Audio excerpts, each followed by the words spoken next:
They didn't know my wife used to train federal agents. So when the HOA guards pulled a taser on her, they picked the wrong day. We moved into the neighborhood. For peace, quiet walks, friendly smiles, safety. Instead, we got an HOA, run like a military checkpoint, with guards acting like they were in an action movie. My wife, Elena, is calm, polite, the kind of woman who brings muffins to new neighbors, but she's also ex-federal law enforcement taught. Self-defense to officers trained in de-escalation, and yes, she's disarmed men twice her size. We kept that part private until the HOA guards crossed a line. It started with them blocking the entrance to our driveway. One morning, we're conducting random ID checks. One of them said, Elena smiled, "This is our property. We don't need permission to get home." They refused to move.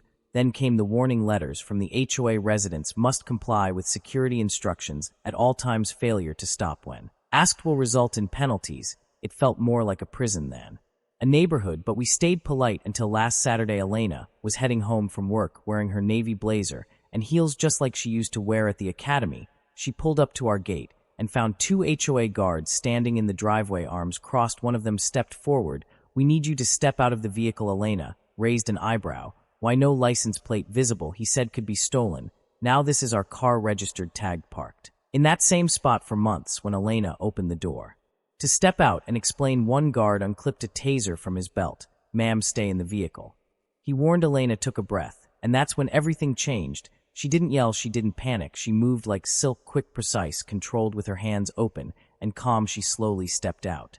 "You know," she said gently, "if you're going to point a taser at a woman on her own property, you better know how to use it." He smirked. "I know what I'm doing, really," she said, taking one slow step forward. "Because I used to train people like you," the other guard stammered. We were just following orders." Elena nodded. "Good. Then listen carefully. Put that weapon down. You're violating at least 3 statutes.